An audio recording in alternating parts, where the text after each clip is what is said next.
할렐루야. 이 시간에는 사도행전 9장에 있는 말씀으로 당신의 영적 주소를 점검하라 이런 제목으로 말씀을 한번 나누고자 합니다.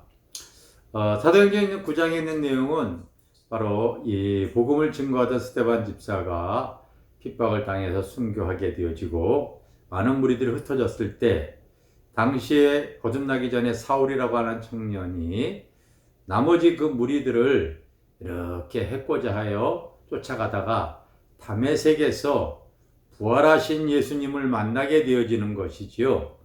그리고 나서 그가 거듭나서 변화가 되어지는데 여기에 나타나는 지명을 한번 잘 생각해 봐야 될 것 같아요. 그 나타난 지명 속에 사실은 성령의 인도함이 있습니다. 우리도 이 내용을 잘 한번 지명 속에 나타나는 그 주소 속에 나타나는 성령의 인도함을 우리도 한번 상기해 볼 수 있는 귀한 말씀이라고 여겨집니다. 제일 먼저 나오는 것이 그 사울이라고 하는 청년이 이제 예수님을 만난 이후에 그가 눈이 멀어서 고통당할 때 아나니아라고 하는 선지자가 바로 나옵니다. 주님께서 그 선지자에게 얘기하죠. 이 다소 사람, 바로 이 사울이 지금 기도하는 중이니 가서 기도해 주라 이렇게 나오는데 여기에 나오는 다소 사람이라고 하는 내용이 다소가 나옵니다. 이 다소는 구속의 성령을 말하는 겁니다. 하나님께서 나 같은 것을 구속해 주셨기 때문에 예수 그리스도를 만나고 영접할 수가 있었던 것이죠. 나는 많은 복 중에 가장 귀하고 큰 복이 무엇인가 생각해 볼 때 하나님이 나를 선택하셨다 하는 이 구속의 성령의 은혜가 가장 귀하다고 여겨지는데 여러분들은 어떠신지 모르겠어요. 구속의 성령님이 나를 이렇게 붙잡아 주신 겁니다. 사람들이 원치 않든 선천적으로 주어지는 것이 있거든요. 사람에게 선천적으로 주어지는 것. 예를 들어서 내가 한국에 태어나고 싶어서 태어났겠습니까? 태어나 보니까 한국 사람이었고요. 기왕 태어날 때 좀 잘생기고 똑똑하게 태어나고 부유하게 태어나기를 원하겠지요. 그런데 태어나 보니 장애인이고 태어나 보니 인물도 없고 다 원치 않든 그냥 주어집니다. 여러분, 내가 이 현 시대에 다른 시대도 아닌 이 현 시대에 내가 복음을 듣고 예수 그리스도를 영접하는 것이 이게 얼마나 하나님께서 나의 마음을 열어서 바로 예수 그리스도를 영접하게 한 이 구속의 사랑이 얼마나 귀한 것인지 모르겠어요. 하나님께서 뒤돌아보면 나를 선택해 주셨다. 그리고 주의 종 삼게 해 주셨다. 이것이 생각할수록 가장 귀하다고 여겨집니다. 다소는 구속의 성령님이며 다메섹은 바로 거듭남의 성령님을 의미합니다. 우리가 살아가면서 사실을 그대로 내 본 모습대로 살아가게 되어지면 하나님의 의와 뜻을 이룰 수 있는 사람이 되어지지 못하지요. 사울이라고 하는 청년도 거듭나기 전에 그의 모습을 볼 때 지가 옳다고 했지만 아는 것이 바로 무엇이었습니까? 자기는 자랑하는 것이 가말리엘 문화생이고 나름대로 율법으로 완전한 자이고 나름대로 또 출신 성분이 좋은 이런 거 자랑했겠지만 그가 알고 있는 하나님은 구약의 하나님이고 이론적인 하나님이고 혈통적인 하나님인 것뿐이에요. 그 하나님께서 바로 인간의 옷을 입고 오신 예수 하나님을 전혀 몰랐던 것이지요. 그가 거듭날 필요가 있기에 하나님께서 다메섹에서 거듭남의 성령이 역사하여 주신 것입니다. 그래서 우리는 생각이 거듭나야 돼요. 먼저는 생각이 참 중요합니다. 잠언서 23장 7절에 보면은 대저 그 마음의 생각이 어떠한가 하면 그 생각이 그러한즉. 사람은 가만히 보면은요, 별 볼 일 없는 생각, 허무한 생각, 잘못된 생각, 정말로 쓸데없는 생각에 사로잡혀서 인생을 많이 허비하고 있습니다. 이 생각이 달라져야 되는 것 참으로 중요하다고 여겨져요. 또 우리 육신도 거듭나야 돼요. 육신도 정말 변화 입어야 됩니다. 왜냐하면 이 사람이 참 게을러요. 그리고 오늘날 현대병에 걸리는 사람들이 참 많습니다. 그래서 고혈압, 당뇨, 비만, 모든 이 암들 이렇게 보면은요, 다 잘못된 식습관, 식욕, 정욕, 명예욕으로 나의 육신이 전혀 의의 도구가 아닌 바로 정욕의 도구로 길들여져 있는데, 하나님께서 이 육신도 바로 의의 병기로 기도하는, 전도하는, 하나님께 봉사하는, 하나님 앞에 쓰임받는 사람으로 달라지기를 원해서 거듭남의 역사를 하나님께서 이끌어 가십니다. 하나님께서 그 사울이라고 하는 청년을 사랑했기에 다메섹에서 그에게 찾아와 주시고 예수 그리스도를 만나게 하여 주시고, 그리고 그의 육신의 눈이 멀게 했어서 그가 기도하게 되어지는 것이지요. 그래서 그가 변화를 입은 줄 믿습니다. 거듭남의 성령은 바로 우리의 삶을 변화시키고 새롭게 하시는 줄 믿습니다. 그리고 이제 그가 어디로 갔냐면요, 바로 집가에 가서 바로 그가 고통 가운데 기도하게 되어졌어요. 그때 바로 선지자 아나니아를 통하여 주님이 가서 기도해 주라고 그러죠. 이 아나니아는 바로 성령의 은사를 갖고 있는 사람이었습니다. 그래서 직가는 은사의 성령입니다.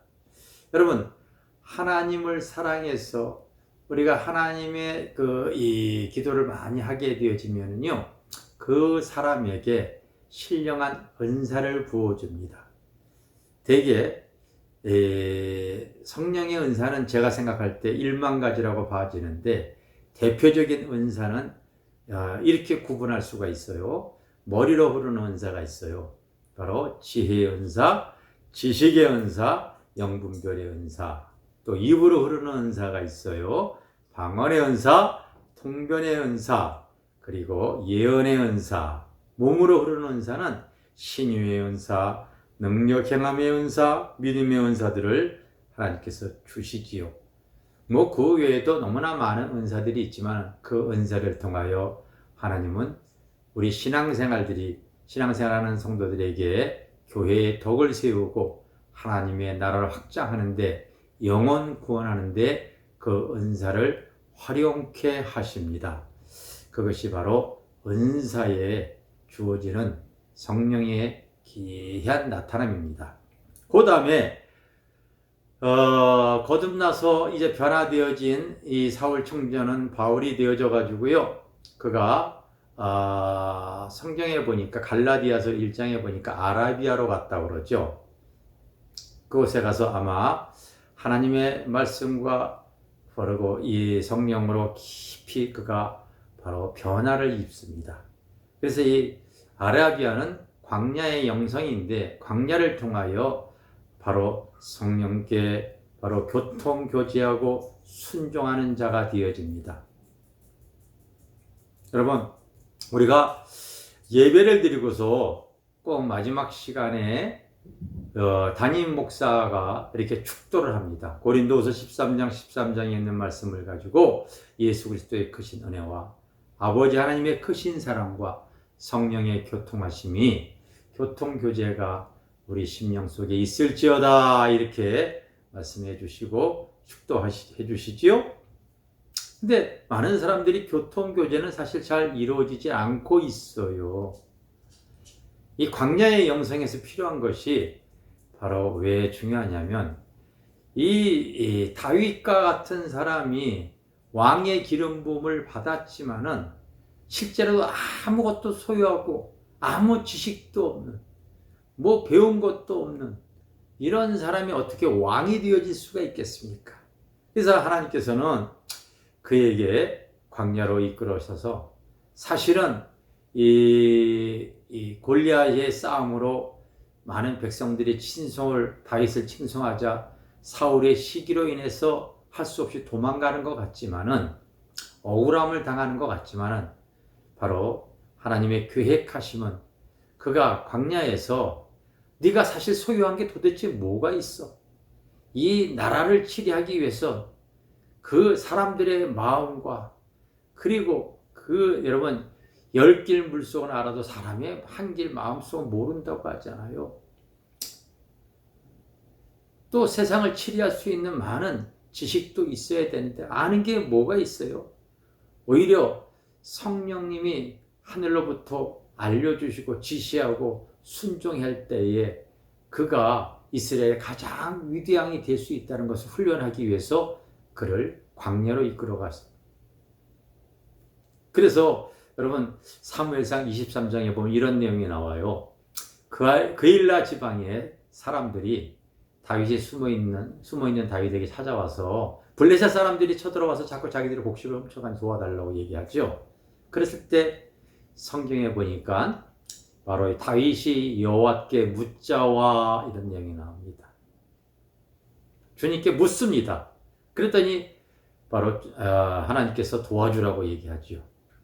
그랬더니 다윗의 측근, 다윗을 따라다니는 무리들이 이렇게 되면은 사울에게 위치가 발각이 되어서 우리 목숨이 위탈해서 안 된다고 하는데, 그랬더니 또 다윗이 재차 하나님께 묻습니다. 그때 하나님께 괜찮다 도와주라고 얘기해요. 도와주고 나서 위치가 발각이 되어 있어서 거기에 계속 있을 수 없어가지고 사무엘상 24장에 보니까요, 드렴소 바위로 피신합니다. 그런데 어떤 사람이 다윗이 그곳으로 또 도망간 걸 알고 바로 위치를 알려줬을 때 사울 왕이 군사를 3,000명이나 동원해서 찾는 거 나와 있어요. 찾다가 어느 굴 속에서 볼일을 보고 피곤해서 잠이 들었는데 공교롭게 그 굴 깊은 곳에 다윗과 그를 따르는 몇 명의 장수들이 숨어 있는데 그들이 그렇게 얘기하죠. 하나님께서 원수를 목전에 해야 할 기회를 주시는데 바로 이때입니다. 하나님의 이름을 들먹거려요. 근데 여러분 희한하게 다윗이 죽이지를 않죠. 이건 성령의 교통교제에 대한 것을 알지 못하면요 이해할 수 없는 성경이에요. 그래서 나는 성령의 기름 부음에 대한 설교를 할 때 요한일서 2장 27절에 있는 말씀을 꼭 가지고 합니다.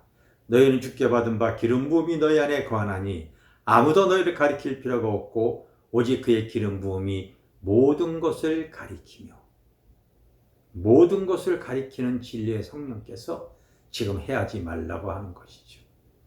생각해 볼 때 그때 다윗이 일찍 사울을 죽였다면은 이 상황이 참 시대와 때가 여물지 않아서 아마 다윗이 왕이 돼도 백성들의 마음을 얻기가 쉽지 않았을 거예요. 그 이후에 바로 다윗은 이제 계속해서 성령의 음성에 순종하여 귀한 왕이 되어지는 내용들을 우리가 대할 수가 있습니다. 아라비아는 바로 광야의 성령께서 바로 우리를 바로 교통교제할 수 있도록 이끌어가기 때문에 여러분들의 나의 삶의 광야입니까? 영적으로 성령의 귀 기울이시고 기도하는 가운데 예민한 사람이 되어지기를 바랍니다. 이후에 이 바울은 이제 아랍에서 나와서 바로 이 안디옥에 가지요. 안디옥까지 갔을 때 사도행전 13장에 보면은 거기에 5명의 지도자들이 나오는데 좀 특이한 사람들이 나오죠. 물론 바나바라고 하는 인격이 좋은 사람도 나오지만은 흑인인 시므온이 나오고 촌사나 루기오도 나오지만 또 왕족인 마나엔도 있고 그 다음에 사울이 이렇게 기록이 되어져 있는데 이들이 주를 섬겨 금식할 때에 성령께서 가라사대 두 사람을 따로 세워서 바로 전도자로 나가게 합니다. 그래서 나가 복음을 증거해 나갈 때에 그게 여러분 방해하는 세력이 막 나타나죠. 그럴 때 주의 손이 나타나서 그 방해하는 세력들의 눈을 멀게 하고 방해하는 세력들을 흩어버립니다. 이 사역의 성령입니다. 성령이 상황에 맞게 역사하시는데 그 영적 주소가 높아질수록 성령의 나타남이 다릅니다. 사역의 성령의 단계에 이르렀을 때는요, 밀어주는 힘이 다른 거지요. 그러므로 우리가 성령의 인도함을 받을 때 하나님은 바로 다소에서 나를 구속하시고 다메섹에서 나를 거듭나게 하시고 십가에서 하나님의 은사로 나에게 은혜를 입혀주시고 그리고 또 아라비아에서 나에게 성령과 교통교제하는 훈련을 갖게 하시고 안디옥에서는 또 우리에게 또 사역의 성령으로 밀어주는 그런 내용들을 대할 수가 있는데 바울은 로마로 향하려고 하지 항상 그의 꿈이 로마였습니다. 그래서 로마서 1장에 보면은 3번이나 내가 너에게 가고자 했다. 가고자 열심히 노력했지만 사단이 가로막았다는 내용이 3번이나 기록이 되어져 있는데 바울은 이 비전의 성령을 로마는 비전의 성령이죠. 우리 하나님의 사람은 끝까지 꿈과 비전을 허락해 주시는 줄 믿습니다. 성령님의 인도를 받으면은 나의 영적 주소가 상황에 맞게 성령님은 나의 삶을 이끌어 가십니다. 당신의 영적 주소는 지금 어디에 가 있습니까? 진리의 성령이 이끌어 가실 줄 믿습니다. 할렐루야.